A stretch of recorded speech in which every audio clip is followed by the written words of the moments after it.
Welcome back, everyone. This week we're going to do Parshas Lech Lecha.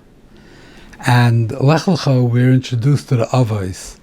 And this takes us all the way through till the end of Sefer Parshas. So I'd like to say something in general about all the Avos and the role that they play in the history of the Jewish people. There's a very interesting thing that the Avos seem to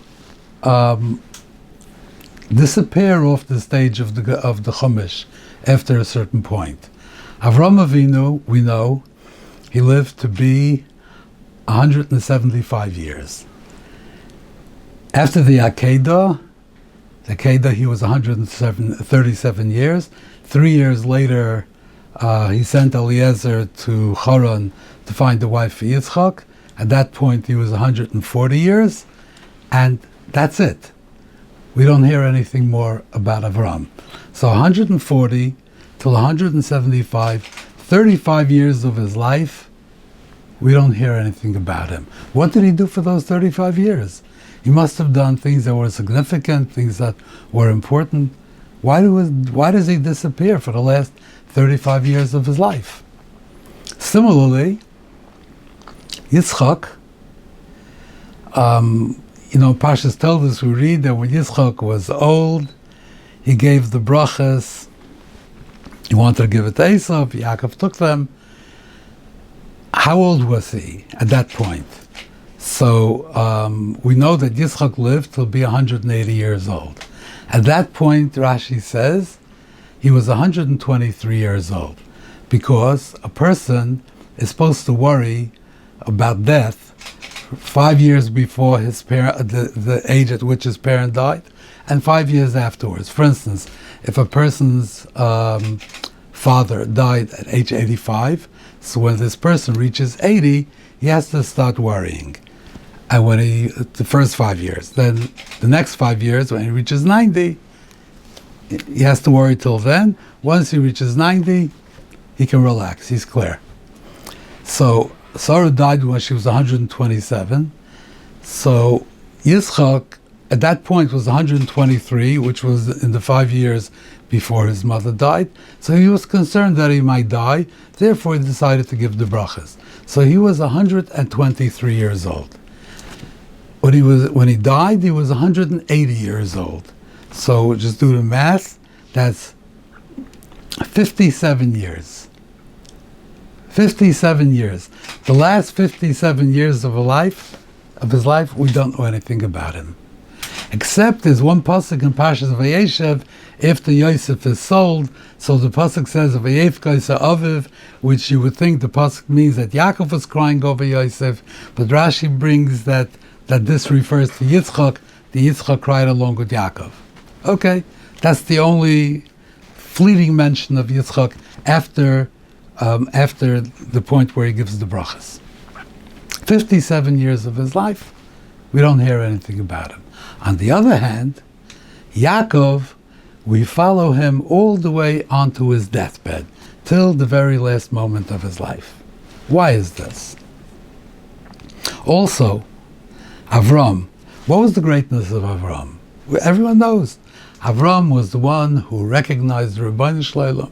He lived in a world of Avodah Zarah. He smashed the idols. He declared for the whole world that the Rabbi Shalom is God. There are no other gods. He allowed himself to be thrown into the Kivshan Ha'esh. He had to hide for, Rashi says, in Avos, in the 5th parak, all the Nisyonos. He was hiding out somewhere underground in a cave for 13 years. All these things, this is what Avram is. Avram is the one. Amudah Shel Olam, like the Rambam says, the pillar of the world who stood up against Avodah Zarah. None of this is in the Psukim.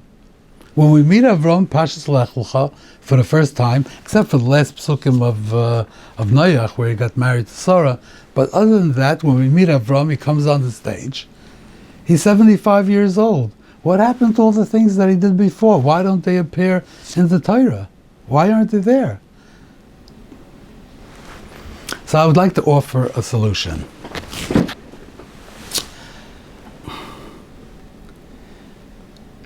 There are two things when we talk about. There's something called Ma'isa Ava Simul Banim. Ma'isa Ava Simul Banim means that the things that the Avos do, those are indications for their descendants. So some Svarim explain this on like in a mystical sense that I'm not going to get into the mysticism, but there's a Pashto Pshat also. Ma'isa Ava Simul Banim, whatever they do, establishes a certain way of life, a certain midah for their children. Myself is similar banim. Now there are two different things. There's something called sipurei tzadikim, that if you hear stories about tzadikim, then you could learn from them a Musa Haskell. You see, this is how a tzaddik behaved, and you say, that's a wonderful thing, maybe I should also do that. And there's something else called Ma'isa Ava Simul Banim, which is more than Sipurei Tzadikim. Ma'isa Ava Simul Banim means that this is what our ancestors did, this is what our Avos did, and that was instilled in our nation, in our people, and therefore this is what I have to do because that's who I am. So there's a big difference between Sipurei Tzadikim. When you talk about it, you could say Sipurei Tzadikim about Aaron, let's say. Aaron was Oyev Shalom, Roidev Shalom. Fantastic. We read about this, we learn about this. So we should also be Roidev Shalom. Why? Because we should emulate a tzaddik. Very good.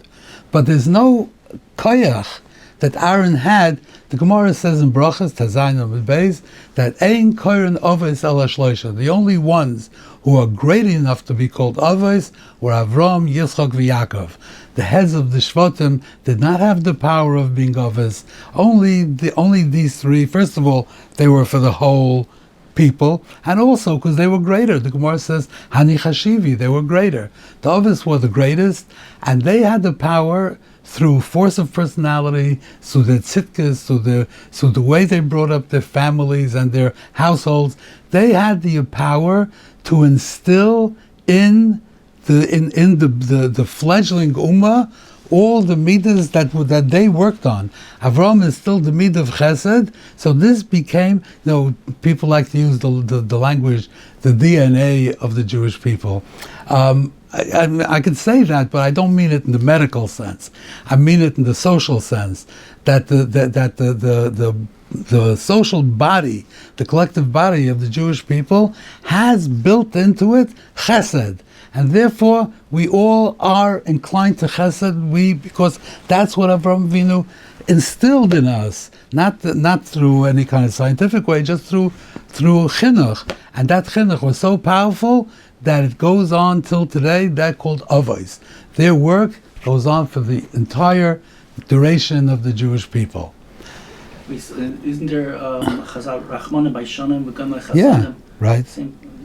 That's what we are. We are. These are things that these are midas that are instilled in all Jewish people. That means that now it doesn't have to be. You could be a ger. A ger could become could become part of Klal Yisrael. He attaches himself and becomes integrated to the collective of the Jewish people. And I don't know, for him, maybe his children, maybe him, after, let's say, a number of years, then all those midas apply to him as well. Because if he's part of the if it's part of the Jewish people, then those midas apply to him. Those midas are intrinsic in the Jewish people, and these were established by the Avos. On the other hand, Aaron's Roid of Shalom, that's not intrinsic to us that we are Roid of Shalom. In fact, the Jewish people are quite a fractious people, and it's not part of us to be pacific, and but because it's a wonderful midah, we look at it, we learn from it, we should emulate it. But that's all it is. What the Avos did is instilled in us. So the Torah. When did Avram Avinu become an Av? When did he become an Av? When did he get this koyach of Ma'isa Ava Simul Banim, that everything he did would be instilled in the Jewish people? He became an Av in the second pasuk of Lech Lecha. He said, Lech Lecha Avram, Lech Lecha mi'artzecha v'escha l'goy gadol. At this point, the Rebbe Shalom says, you are in the process of building a great nation. So even though Yitzchak wasn't born yet, but the process began already, and everything that Avram did from this point on was Ma'asav v'simul banim. How long was Avram an Av? Avram was an Av until Yitzchak took over. Once Yitzchak took over, Avram was not an Av anymore. And Yitzchak was an Av until Yaakov took over. When Yaakov took over, then Yaakov became the Av. The mantle passed from Yitzchak to Yaakov, and therefore Yaakov was the Av, not Yitzchak. And you see this in the Psukim. It says, when Yaakov left, in the beginning of Kiseitzei, so Rabbi Shalom comes to him and says, Ani Elokei Avram Avicha Velokei Yitzchak. He doesn't say Yitzchak Avicha, he says Yitzchak. But when Yaakov is in Vayishlach, when he says, Vayomer Yaakov, Elokei Ovi Avram Velokei Ovi Yitzchak, then he refers to Yitzchak as Ovi already. Why? Because you cannot call the Ovis an Av until they complete their mission successfully. If they're only halfway into the mission, and who knows if they're going to succeed or fail, then you can't call them an Av. They have choices, they're Bechira. But once the mission is completed, once they pass the baton to the next Av, then you could look at the completeness of their term as being Av, and it was a success, therefore you could call them Av. So when Yaakov was leaving to go to Haran, Yitzchak was still in the process of being an Av. His term did not end until Yaakov got married and he established his own family, and he became the Av for the future generations. So at that point, it says Lakei Avram Lakei Yitzchak. You can't call him Lakei Avi Yitzchak because he was not an Av yet. But once he got married and he established his family and he produced the next generation and he continued the work of being the Av, then Yaakov became the Av, then Yitzchak was no longer Av, then you could call him Elkei Avi Yitzchak because his term as Av was completed. So Avram is an Av until Yitzchak becomes an Av. Yitzchak is an Av until Yaakov becomes an Av. But Yaakov is an Av all the way to the end of his life. He had no successors. En Kairin Av Elo L'Shloisha. He had no successors. So Yaakov is an Av all the way till the end of his life. And everything that he did, so whatever Avram did after Yitzchak became the Av, that was no longer Ma'asav v'simul banim. He wasn't an Av anymore. That's Sipurei Tzadikim. Whatever Yitzchak did after Yaakov became Av, then it's also not Ma'asav v'simul banim. It's just Sipurei Tzadikim. What Yaakov did all the way to the end of his life is Ma'asav v'simul banim because he had no successor. So he was the Av all the way to the end. When did Avram become an Av? We said he became an Av in here when he said Eschol Godel. So everything that he did before, when he allowed himself to be thrown into the Kivshan Eish, and when he declared the Achdus Rabbi, all these things, he did that as a tzaddik, not as an Av. So everything that he did before is Sipurei Tzadikim. Everything that he did from this point on until Yitzchak supplanted him is Ma'asav v'simul banim. The Torah does not want to tell you Sipurei Tzadikim about the Avos. The Torah only wants to tell you Ma'asav v'simul banim, to make a clear delineation. This is Ma'asav v'simul banim, because Ma'asav v'simul banim is a much greater mechayev. It puts much more responsibility on us. But you see a tzaddik did something, and you should learn from it. You did, you didn't, okay, but you should have fine. But if this is Ma'asav v'simul banim, that this is who you are, and this is built into your neshama, and this is built into Klal Yisrael, if you don't do that, so you're betraying yourself, you're not true to who you are. That is a much bigger responsibility to do Ma'asav v'simul banim. If Avram instilled in Klal Yisrael chesed, if you're not a Baal chesed, then you're a living lie, because you are supposed to be chesed, and you're not being true to yourself. So that is a much greater burden of responsibility on us when we read about the Avos in Torah Shebiksav, to see only Ma'asav v'simul banim. So it's very clear that anything it says about the Avos in Sefer Bereshis, anything it says about them is who we are. And therefore we need to be true to ourselves. Anything else that we know about other tzaddikim or about the Avos when they were not operating as Avos, those are Sipuri tzaddikim, and they're not as great and imperative as myself a similar banim. Okay, so let's move on a little bit. So,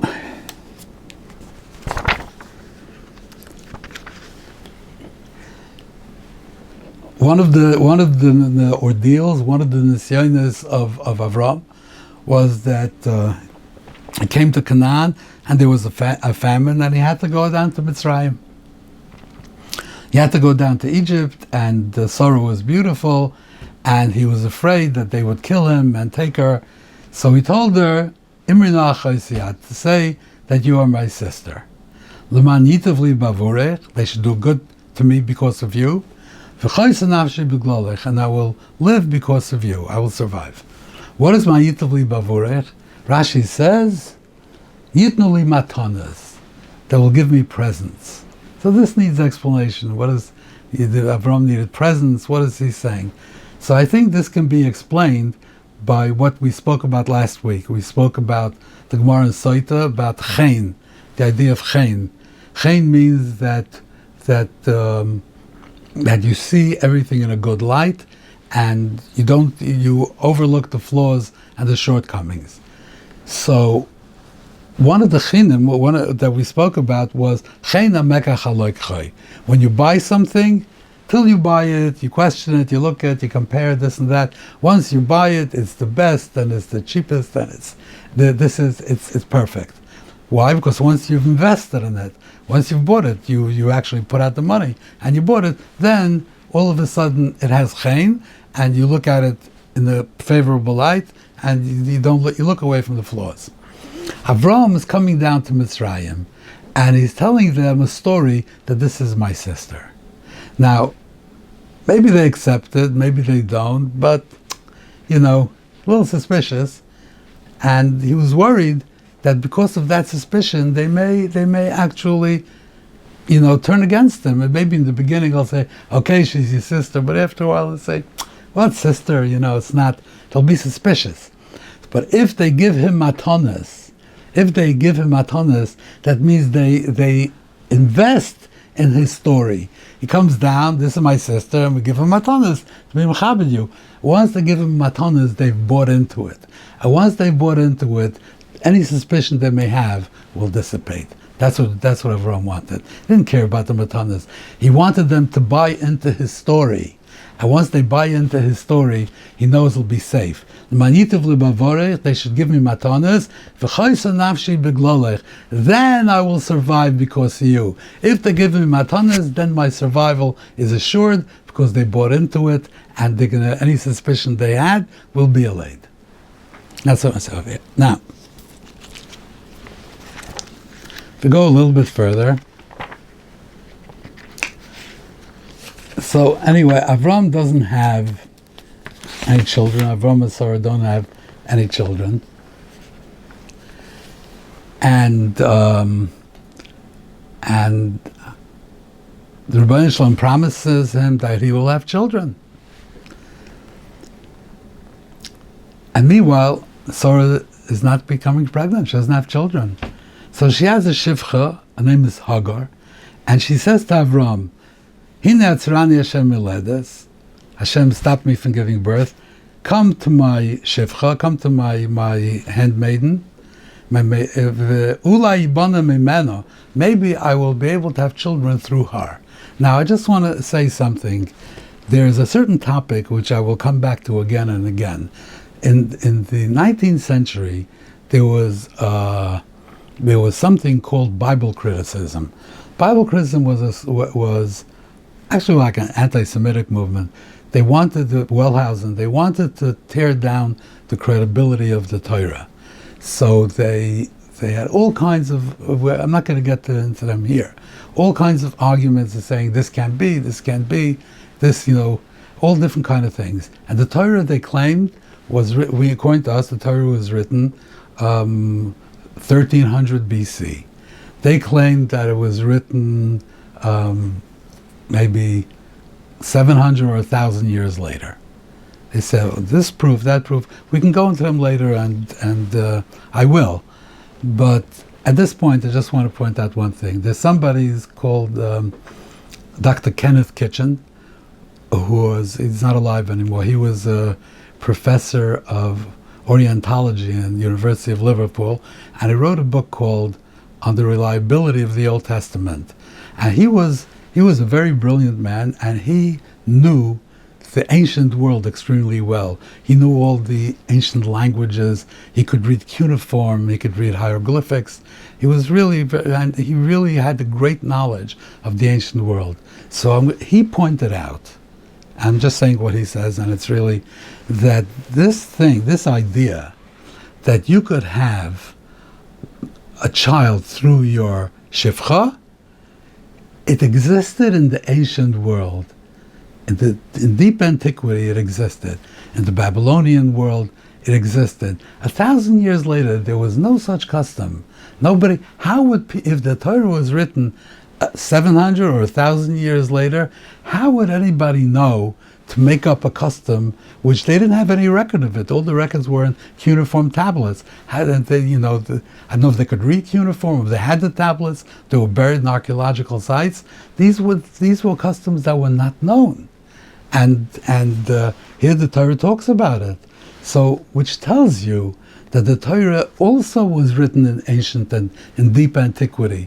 It was written very, very, very long before they claim. Now, I'm not saying this is a proof that the Torah was written by Har Sinai or this, but certainly in that era, that's when it was written. That you could see from a number of I'll point them out as we go along, but that you could see from these type of customs. You see also when Avram tells Rabbi Shalom, I have no children, and Ben Meshach Beisi is going to inherit my how would you say Ben Meshach Beisi? My chief of staff is going to inherit. This was also an ancient custom, which was by the time, time of Ezra, it was all gone. So this was also something which is recorded on cuneiform tablets. So you see a number of things that the Torah, that this according to Dr. Kitchen, he says, when you go into the Bible, you enter the world of the ancient world. There are many things. Yosef was sold for 30 shekel. Like he says, at that time, that was the going price for a slave, was 30 shekel. These are things that could not be known to people, hundreds and hundreds and hundreds of years later. So there are many, many indications in the text that the Torah was written at the time it claims to have been written. As I just wanted to point this out. We'll come back to this from time to time, but it's an important thing to know. So here Sarah has this idea that according to ancient custom, if you have a slave and you give her to your husband and she has a child, it's considered your child. So that's what she does.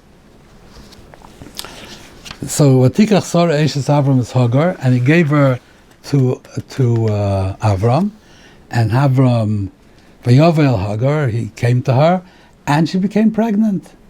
Vatera she saw ki harasa, so became pregnant. Vatekel gvirta beinah. She made light. She lost respect for her mistress. She was insubordinate and disrespectful to Sarah. Sarah got angry. She said, Avram said to him, Chamasi Lecha, I've been robbed here. When you davened for a child, you davened for yourself. You should have davened for both of us. And now Hagar is going to have your child, and I'm going to be left out? Yishbeit Hashem beini beinecha, Hashem will judge between me and between you. So Avram says to Sarai, so what's her problem? Her problem is not that Hagar is being disrespectful. Her problem is that Hagar is pregnant and I'm not. So what did Avram tell her? Take your shivcha and do whatever you want. How does that respond to her problem? He didn't daven for her. How does that respond to that? But now Sarah persecuted her. I mean, she gave her a lot of hard work, and she ran away. But Tivrach P'nei, Hagar ran out into the fields. The Malach found her by Ein Mayim Bamidbar, an oasis, and he said to her, Vayomer, and he said, Hagar Shivcha Sarai, Eimizeh Ba'azvan Telechi. Hagar, the slave of Sarah, from where are you coming and where are you going? So Rashi says that he knew where she was coming from, he knew where she was going. It's just like breaking the ice. You want to talk to her, so you don't want to start right away to the thing. First, you like small talk. Say, hey, where are you coming from? What does he say? He says,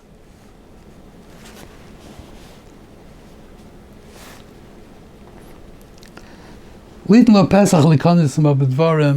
to have like, it's like opening the conversation. Then she said, "Vatomer," she said, "Mipnei Sarah Gevirti Anochi Barachas." I'm running away from Sarah, my mistress. Vayomer lo Malach Hashem, Shuvi el Gevirtach, go back. The next, Vayomer lo Malach Hashem, Harbe Arbe Azarech, I'll give you many children.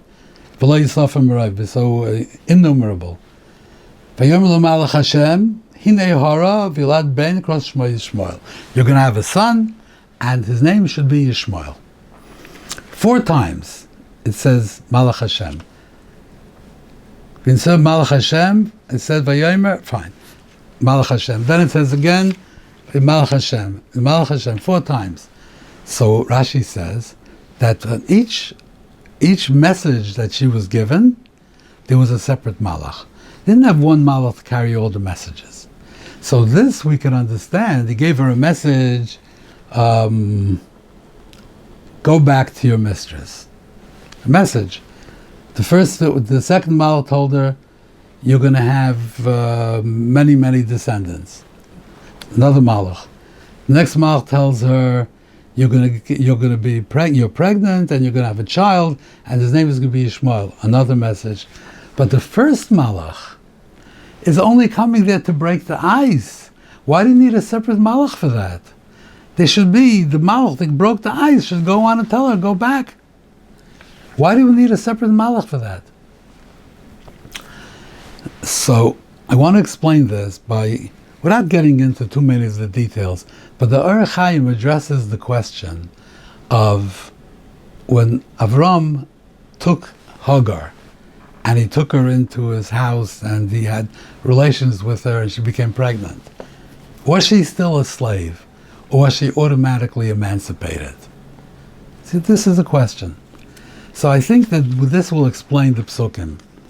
Hagar thought, also Rashi says that she became pregnant from the first relations, which is really like almost a miracle. It's very extremely rare. So Hagar thought that because she was with Avram and she was carrying his child, that she's emancipated. So she's no longer the slave of Sarah. So Sarah cannot tell her what to do. So as soon as she became pregnant, she became insubordinate. You're not my boss. You're not my mistress. I am a free woman. That's what she thought.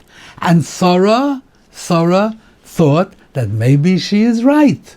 Maybe she has a good cheshbon. So Sarah was upset with Avram. What are you doing? Look what you did. Hagar became pregnant. Now she's a free woman. She's disrespectful to me, and she's going to be the aim of Klal Yisrael. What have you done? So Avram answered her. Avram said to her,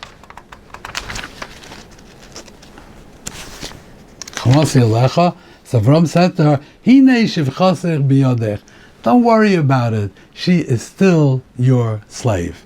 Do whatever you want with her. So she started working very hard with her. Hagar didn't accept this. What do you mean? You're not my mistress. So she ran away. So the first malach came to her and said, Hagar Shivcha Sarai, where are you coming from? This was the message.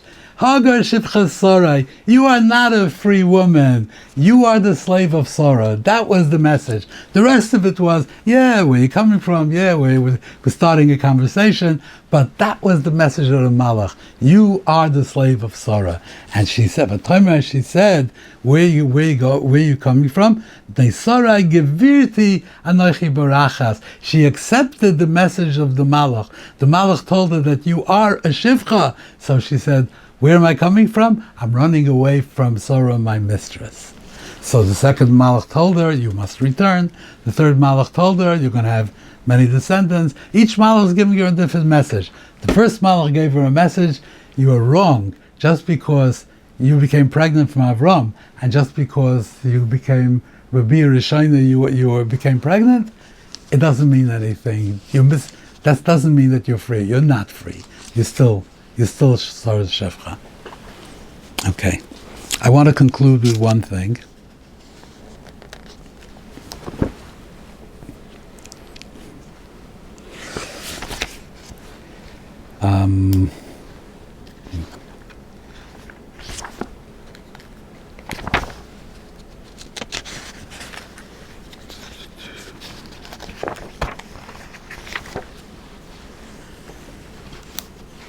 Here it is. So,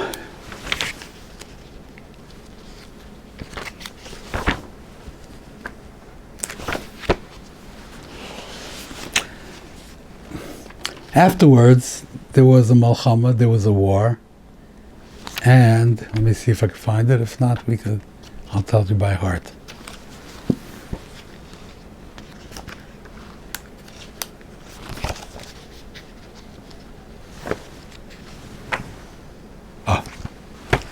So there was a war between the kings of Canaan and the kings of Bavel. And the kings that they rebelled, they didn't pay tribute. The kings of Bavel came, and Lot was living in Sodom at the time. They abducted Lot and the entire city of Sodom, all the people, and with all their property. They abducted and carrying them off back to Bavel.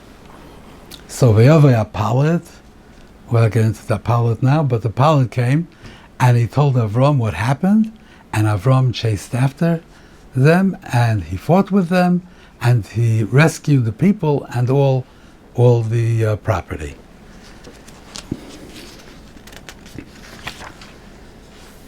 So the Melech Sodom said to Avram, "Ten li hanefesh v'arechush kachlach."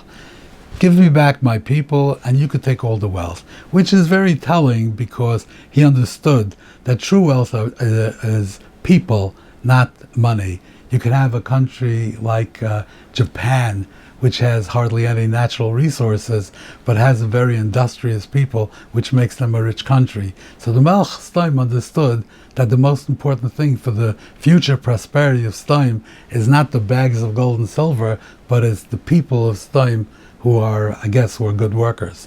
Okay, just a side point.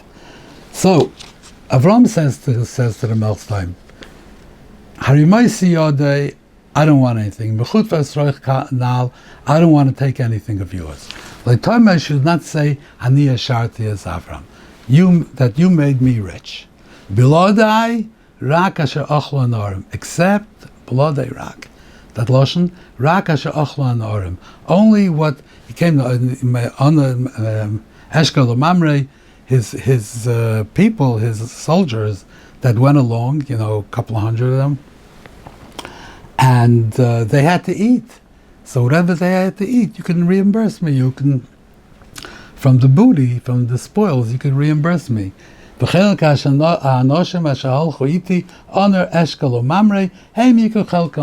take their portion. Normally you go fight, the soldiers get a portion. Let them take a portion. I don't want a portion. You shouldn't say that you made me rich. So first of all, I don't want anything, not a shoelace, nothing. So, first of all, some of Harshim ask that you see Avram didn't have any hesitation of taking matanas from Paroi, but I think what we said before addressed that, because that wasn't for himself, it was just for his safety, to make sure that to allay the suspicions. So we're not going to talk about that. But why didn't he want to take anything? Let's say Avram would have built him a house. Build a house. So he said, okay, now I want to pay you for the house. He says, no, don't pay me for the house. I don't want you to say you made me rich. No, that doesn't make sense. You built him a house, you earned the money, you're entitled to get it. So over here, he went and he fought and he recovered the wealth. He's entitled to be paid for that. This is a job. Why shouldn't he get paid for that? Why is that called that you can hire mercenaries to do that and you pay them? He was not obligated to do that. He went and recovered them, and the money and the people. So pay him. Why can't you pay him? Let's say, fine, I don't want to take money. But there's a certain concept which appears in the Gemara in Chulin, Daf Kuf Lamed Aleph, in Zvachim Daf Pei, other places. It's called Mishtar Shalei. That if I save money, it's as if I got money. If the tax collector came to my house and took my meiser for my taxes, so then I have to reimburse meiser, because since I don't have to give the meiser, so it's as if I sold the meiser. It's called ishtar shlei. I benefited by saving money. Avram would have had to pay his people, and by them taking a part of the spoils, then Avram saved a lot of money, much more than a shoelace. Why didn't he have a problem with that? All his people, v'chelik ha'anoshim, they all went. They weren't all, maybe they're all such tzaddikim, they do l'shem shmayim, but, Pashat, they needed to be paid. They went and they fought, they needed to be paid. Why wasn't that a problem? There was much more money in Avram's pocket now, because those people are taking money from the spoils. So Avram is becoming rich because of the Melch Sadaim. Why didn't I have a problem with that? So I think the pshat's like this. Avram says, Bilodai. There's a difference between a soldier and a general regarding the spoils of war. A soldier is entitled to a share in the spoils of war. He's like a laborer. He works, he has a job, he did his job, he's entitled to get paid. He punched his clock, he went, he did, he gets paid. A general doesn't get paid for the time he put in. A general gets paid for the victory. You won, you're entitled to a share. Not for how much time I spent, how much shoe leather I used up. For you're a general, you were victorious, you're entitled to a share. The soldiers, on the other hand, is not for the result. Of course, if there's not going to be a victory, they may end up being dead and they won't get anything. But the reason why they're getting a share in the spoils is because they worked. And because of the work, they're laborers, they need to get paid for that. So Avram says that you're telling me that I should take money. Why? Because I was the victor. Because I had a great victory here. Belodai. What does the word Belodai mean? The word Belodai appears once more in Parshas Miketz, when Paro tells Yosef, I want you to interpret my dream because I heard that you know how to interpret dreams. So Yosef says, Belodai, I'm going to look for it now. He says, Belodai, it's not from me. It's coming from Hashem. It's not that I have this great talent of interpreting dreams. It's coming from Hashem. So he says over here also, I had a victory. There was quite a shloika derech hateva victory. This was not a normal thing. This came Belodai. It wasn't me. It came from Hashem. I'm not entitled to anything. If you give me anything, it's a gift. I don't want your gifts. But Masha Echla and Arim, regardless of it was Al Derech HaTeva, Shlo Derech HaTeva, but my men, they worked, they went, they walked, they put in the time. They are entitled to a share. They are definitely entitled to a share. Pay them what they deserve. You want to pay me because I was victorious? Belodai, it didn't come from me. That came from the Rebbeinu Shalom. I don't deserve anything. Thank you very much. I hope to see you all again next week. And we'll do Parshas Vayera. Thank you.